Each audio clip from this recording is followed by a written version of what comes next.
Good evening हमारे प्रिय श्रोताओं। कुमार परिवार में आपका दिल से स्वागत है। ये आप बीती एक सच्ची घटना पर आधारित है। क्या आपने अभी तक हमारे चैनल को सब्सक्राइब किया है?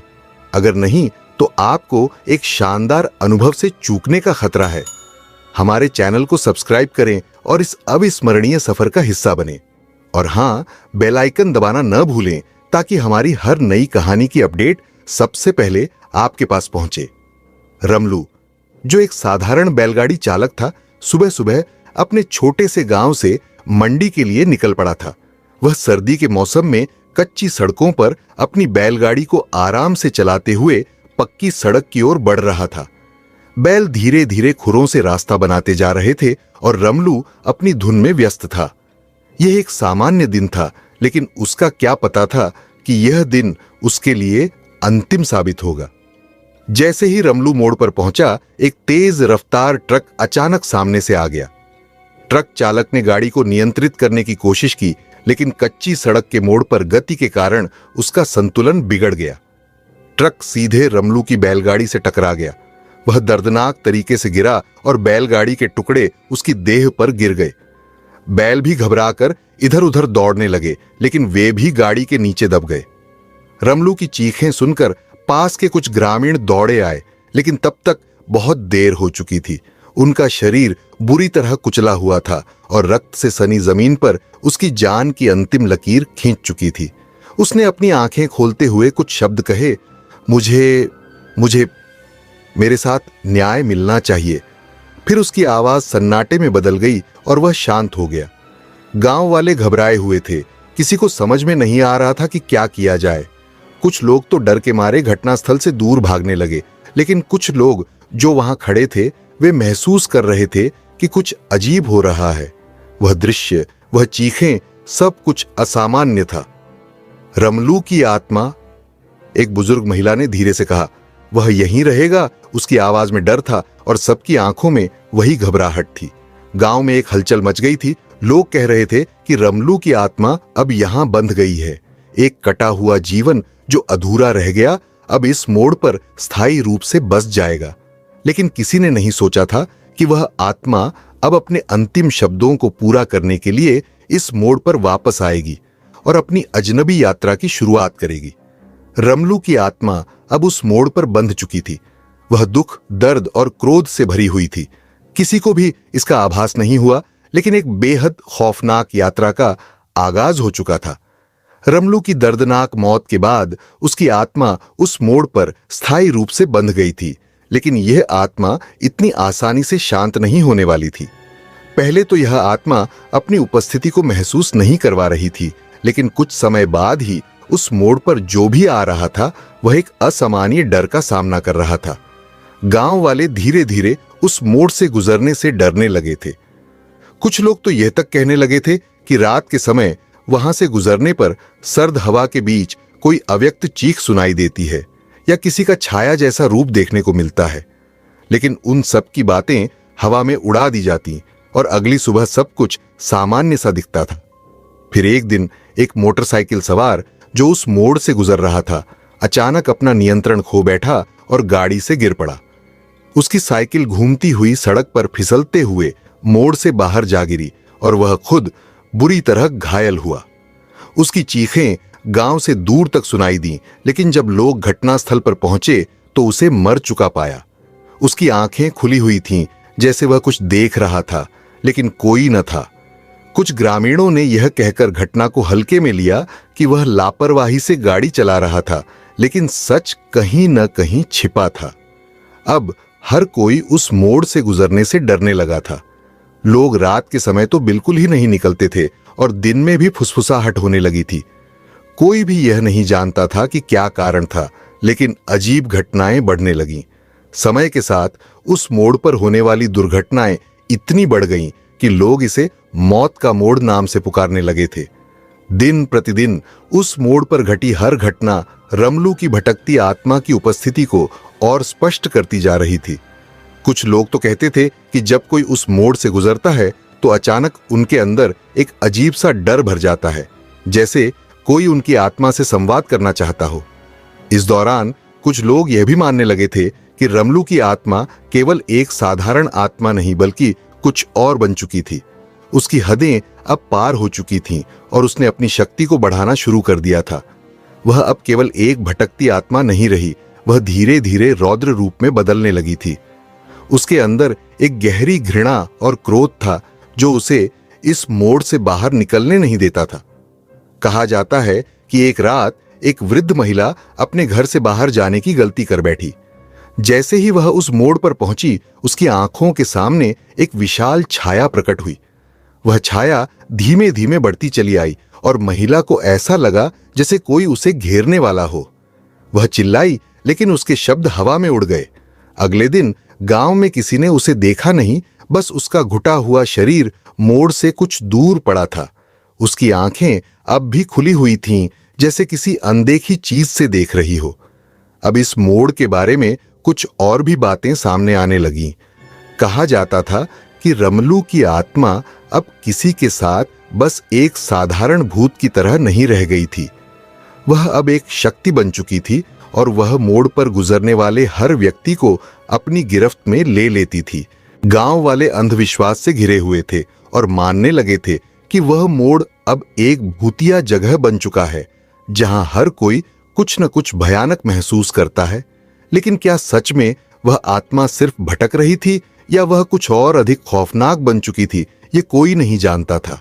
रमलू की आत्मा अब सिर्फ एक साधारण भटकती आत्मा नहीं रही थी। उसकी उपस्थिति दिन ब दिन और भयावह होती जा रही थी। वह मोड़, जिसे अब मौत का मोड़ कहा जाता था, अब एक खौफनाक स्थान बन चुका था। कोई भी उस रास्ते से गुजरने की हिम्मत नहीं करता था और जो लोग उसे पार करने की कोशिश करते, उनकी जिंदगी कभी भी सामान्य नहीं रहती थी। यह स्थिति और भी भयावह हो गई जब ट्रक ड्राइवरों ने उस मोड़ पर आने वाले डरावने अनुभवों के बारे में बात करना शुरू किया। एक रात एक ट्रक ड्राइवर रामू अपनी गाड़ी लेकर उस मोड़ से गुजर रहा था। अचानक उसकी गाड़ी की लाइट्स बंद हो गईं। उसने कई बार गाड़ी को स्टार्ट करने की कोशिश की, लेकिन वह असफल रहा। अचानक उसकी आंखों के सामने एक बड़ी काली छाया उभरी जो तेजी से उसकी तरफ बढ़ने लगी। रामू की धड़कन तेज हो गई। उसका शरीर पसीने से तरबतर था और उसकी सांस रुक सी गई थी। उसने देखा कि वह छाया धीरे धीरे एक विशाल राक्षस के रूप में बदलने लगी थी, जिसकी आंखों में जलते हुए अंगारे थे। रामू ने डर के मारे गाड़ी का दरवाजा खोलने की कोशिश की, लेकिन उसके हाथ कांप रहे थे। वह समझ नहीं पाया कि क्या हो रहा है, लेकिन अगले ही पल गाड़ी का संतुलन बिगड़ने लगा और ट्रक पलटकर सड़क के किनारे गिर गया। ट्रक में सवार सभी लोग, जिनमें एक और ड्राइवर और 2 सहायक थे, मौके पर ही मारे गए। गांव में यह खबर जंगल में आग की तरह फैल गई। अब यह तो सबको साफ हो चुका था कि यहां कुछ और ही हो रहा था, लेकिन किसी को भी यह समझ नहीं आ रहा था कि वह राक्षस आखिर था कौन। लोगों ने रमलू की आत्मा के बारे में और भी ज्यादा बातें शुरू कर दी और डर के मारे लोग उस मोड़ से गुजरने से बचने लगे। अब मौत के मोड़ का नाम और ज्यादा प्रसिद्ध हो गया था। वह मोड़ अब सिर्फ एक सड़क नहीं बल्कि एक खौफनाक स्थान बन चुका था, जहां किसी भी समय किसी का भी जीवन समाप्त हो सकता था। एक दिन एक और ट्रक, जिसे 2 अन्य लोग चलाने आ रहे थे, अचानक उसी मोड़ पर अटक गया। दोनों लोग भयभीत हो गए क्योंकि उनकी गाड़ी के इंजन में अजीब सी आवाजें आने लगीं। अचानक गाड़ी पूरी तरह से बंद हो गई। एक व्यक्ति, रामू नामक, गाड़ी से बाहर निकला और देखा कि ट्रक के पीछे एक काले रंग का धुआं सा फैलता जा रहा था। वह डर के मारे कांपने लगा और तभी उसने एक बड़ी सी छाया को अपने सामने महसूस किया। वह छाया धीरे धीरे उसकी ओर बढ़ रही थी और रामू की आंखों में केवल एक ही सवाल था, यह क्या है? रामू की आंखों में डर था और उसने मदद के लिए चिल्लाना शुरू किया, लेकिन उसके शब्द हवा में मिल गए। तभी वह छाया उसकी तरफ बढ़ी और एक जोरदार आवाज में बोली, तुम्हारे पास मेरे लिए कुछ नहीं है, अब तुम भी मेरी तरह बनोगे। इसके बाद उस मोड़ पर कोई और दुर्घटना नहीं हुई, लेकिन वह स्थान अब और भी डरावना हो गया था। रमलू की आत्मा अब एक राक्षस के रूप में बदल चुकी थी और उसका रौद्र रूप पूरे इलाके में फैल गया था। अब वह मोड़ एक ऐसी जगह बन गई थी जहां हर कोई डरते हुए गुजरता था। गांव वाले अब पूरी तरह से डर चुके थे। उनका विश्वास बढ़ चुका था कि उस मोड़ पर कोई अदृश्य शक्ति है जो हर किसी को अपनी गिरफ्त में ले लेती है। कुछ ने तो यह भी कहना शुरू कर दिया कि रमलू की आत्मा अब एक राक्षस के रूप में जिंदा है और उसकी क्रूरता में अब कोई कमी नहीं आई है। लोग यह कहने लगे थे कि अगर किसी को उस मोड़ से गुजरना ही पड़े तो उसे एक तंत्र मंत्र या टोने टोटके की मदद लेनी चाहिए ताकि रमलू की आत्मा उसे शांति से पार जाने दे। लेकिन क्या वह आत्मा अब सच में शांत हो सकती थी या उसकी शक्ति और बढ़ चुकी थी? यह सवाल सबके मन में था और इस प्रश्न का उत्तर अब तक कोई नहीं जान पाया था। गांव के लोग अब पूरी तरह से आतंकित हो चुके थे। किसी भी हाल में उस मोड़ से गुजरने की हिम्मत कोई नहीं कर पा रहा था। एक के बाद एक दुर्घटनाएं, ट्रक पलटना और असामान्य घटनाएं, सभी ने यह सिद्ध कर दिया था कि वहां कुछ न कुछ गलत था। लोग अब विश्वास करने लगे थे कि रमलू की आत्मा किसी अदृश्य शक्ति के रूप में मोड़ पर बसी हुई है और वह किसी को भी अपनी गिरफ्त में ले सकती है। लेकिन तभी एक दिन गांव में एक अजनबी आदमी ने कदम रखा। वह आदमी सफेद चादर पहने हुए था और उसकी आंखों में एक अजीब सी चमक थी। वह खुद को एक तांत्रिक बताता था जो तमाम शक्तियों और तंत्र मंत्र में पारंगत था। गांव वाले पहले तो संकोच करते रहे, लेकिन फिर उन्होंने सोचा कि अगर वह उनकी मदद कर सकता है तो इससे अच्छा कुछ नहीं हो सकता। तांत्रिक ने सभी से कहा, तुम सबके दिलों में डर है, लेकिन मैं वह करने आया हूं जो किसी ने आज तक नहीं किया। मैं रमलू की आत्मा को शांत करूंगा ताकि इस मोड़ पर कोई और दुर्घटना न हो। गांव वालों ने उसकी मदद लेने का निर्णय लिया। अगले दिन तांत्रिक ने मोड़ के पास एक बड़ा तंत्र मंत्र अनुष्ठान करने की योजना बनाई। उसने सभी गांव वालों को उस दिन के लिए घरों में रहने और दूर से ही सब कुछ देखने को कहा। तांत्रिक ने अपनी पूजा शुरू की। वह मंत्रों का उच्चारण करता हुआ जड़ी बूटियां जलाने लगा। उसके चारों ओर एक घना धुआं फैलने लगा और आसपास की हवा में अजीब सी खामोशी छा गई।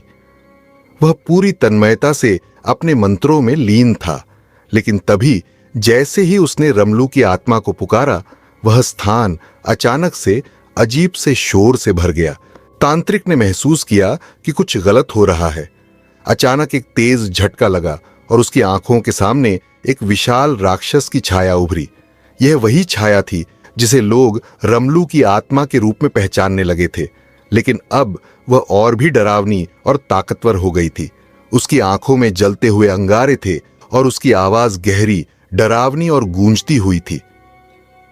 तुम मुझसे खेल रहे हो? राक्षस की आवाज गूंज उठी। क्या तुम सोचते हो कि तुम मुझे शांत कर सकोगे? तांत्रिक ने अपनी आंतों में डर महसूस किया, लेकिन उसने अपने आप को नियंत्रित करते हुए जवाब दिया, तुमसे नहीं बल्कि उस न्याय से डरता हूं जो तुमने कभी नहीं पाया। मैं तुम्हें शांति दिलाने आया हूं, लेकिन रमलू की आत्मा अब एक राक्षस के रूप में पूरी तरह से जाग चुकी थी। तांत्रिक के मंत्रों का कोई असर नहीं हो रहा था। उसका तंत्र मंत्र जितना मजबूत होता, उतना ही रमलू की आत्मा और शक्तिशाली होती जा रही थी। यह एक भयंकर संघर्ष में बदल गया, जहां तांत्रिक ने अपनी पूरी ताकत लगा दी, लेकिन राक्षस की आत्मा ने उसे घेर लिया। तांत्रिक की पूरी ऊर्जा का प्रयोग करने के बावजूद राक्षस की आत्मा लगातार ताकतवर होती जा रही थी। अंत में तांत्रिक की हिम्मत टूटने लगी। वह समझ चुका था कि इस मोड़ पर छिपी हुई आत्मा को शांत करना इतना आसान नहीं था। रमलू की आत्मा का डर अब और भी गहरा हो चुका था और उसका उद्देश्य केवल प्रतिशोध था। अचानक रमलू की आत्मा ने एक अंतिम धमाके के साथ तांत्रिक के पास अपनी उपस्थिति दर्ज कराई। तुम मुझे शांत नहीं कर सकते, वह जोर से बोला। मैंने अपना न्याय नहीं पाया और तब तक शांति नहीं पा सकता जब तक मेरे साथ गलत नहीं हुआ है। तांत्रिक ने कहा, तुम्हारे साथ गलत हुआ, लेकिन इसे तुमने खुद चुना है। अब तुम बस अपनी सजा भुगत रहे हो। तुम्हें शांति मिलनी चाहिए, लेकिन वह तुमसे नहीं बल्कि दूसरों से मिलेगी। यह सुनकर रमलू की आत्मा और भी गुस्से में आ गई। वह अब एक राक्षस के रूप में पूरी तरह से मौजूद था और उसका प्रतिशोध लेने का मन था। तांत्रिक को समझ में आ गया कि उसे इस आत्मा को नष्ट करने के लिए और भी कठिन उपायों की आवश्यकता होगी। लेकिन क्या वह इस राक्षस को शांत कर पाएगा या उसकी शक्तियां और बढ़ जाएंगी? यह सवाल अब सबके मन में था। रमलू की आत्मा अब एक भयंकर राक्षस में बदल चुकी थी और उसका गुस्सा अपनी चरम सीमा पर था। तांत्रिक के सभी प्रयास विफल हो चुके थे और उसका रौद्र रूप अब पूरे मोड़ के आसपास के इलाके में फैल चुका था। उसके आतंक के कारण कोई भी इस मोड़ से गुजरने की हिम्मत नहीं करता था। लोग कहते थे कि इस मोड़ पर नहीं बल्कि रमलू के ही भीतर छुपा एक भयानक अंतर्निहित आतंक था। लेकिन अब एक और रहस्य सामने आ रहा था। रमलू की आत्मा का गुस्सा किसी एक ट्रक ड्राइवर पर नहीं बल्कि पूरे गांव और उसके आसपास के लोगों पर था। वह जानता था कि उसे न्याय नहीं मिला था और उसकी मौत एक साजिश का परिणाम थी। उसकी आत्मा उस ट्रक ड्राइवर की तलाश में थी जिसने जानबूझकर उसे टक्कर मारी थी। गांव में यह खबर फैलने में देर नहीं लगी कि रमलू की आत्मा का प्रतिशोध अब बस उस ड्राइवर तक सीमित नहीं रह सकता। जो भी इस रास्ते से गुजरेगा उसे उसकी शक्ति का शिकार बनना पड़ेगा। रात का समय था और एक और ट्रक उस मोड़ से गुजरने वाला था। यह वही ट्रक था जिसमें सवार ड्राइवर जगदीश था। वह वही ट्रक ड्राइवर था जिसने रमलू को जानबूझकर मारा था। जगदीश को कुछ अजीब महसूस हो रहा था, जैसे कोई उसे देख रहा हो। उसके दिल में एक डर बैठ गया था, लेकिन उसने इसे नजरअंदाज कर दिया। यह सिर्फ एक अफवाह है, उसने खुद से कहा, कुछ नहीं होगा। लेकिन जैसे ही वह मोड़ पर पहुंचा, ट्रक का इंजन अचानक बंद हो गया। जगदीश को समझ में नहीं आया कि क्या हुआ। उसने इंजन को फिर से चालू करने की कोशिश की, लेकिन वह हर बार असफल हो रहा था। तभी अचानक उसके सामने वही राक्षस की विशाल छाया उभरी जो रमलू की आत्मा का रूप थी। तुमने मुझे मारा था और अब तुम्हारी बारी है, राक्षस ने गुस्से में चिल्लाया। उसकी आवाज इतनी घबराहट भरी थी कि जगदीश के पैरों तले जमीन खिसक गई। जगदीश की सांसें थम गईं और वह डर के मारे कांपने लगा।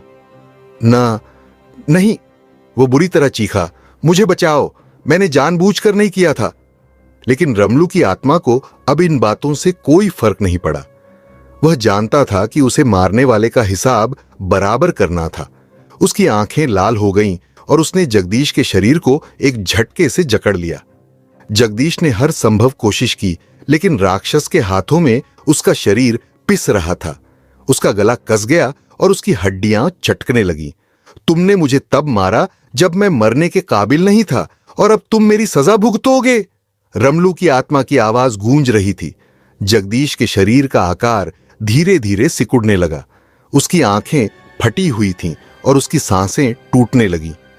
जैसे ही वह आत्मा की गिरफ्त से मुक्त होने का प्रयास करता, रमलू की आत्मा और भी ताकतवर हो जाती। उसकी शक्ति अब अत्यधिक बढ़ चुकी थी। वह अब सिर्फ एक बुरी आत्मा नहीं बल्कि एक मौत का देवता बन चुका था, जो हर उस व्यक्ति को सजा देता था जिसने उसकी जान ली थी या उसे अन्याय से मारा था। वह मृत्यु के रूप में जगदीश के करीब आया और एक भयावह तरीके से उसे घेर लिया। जगदीश का शरीर अब पूरी तरह से बेजान हो चुका था। उसकी आंखें उभर आईं और वह धरती पर गिर पड़ा। उस रात वह मोड़ फिर से खामोश हो गया, लेकिन उसमें अब भी रमलू की आत्मा का आक्रोश जिंदा था। गांव में यह खबर फैलते ही लोग डर के मारे घरों में छिपने लगे। किसी ने भी उस मोड़ पर जाने की हिम्मत नहीं की। वह अब मौत का मोड़ बन चुका था और रमलू की आत्मा ने प्रतिशोध की पहली जीत हासिल की थी।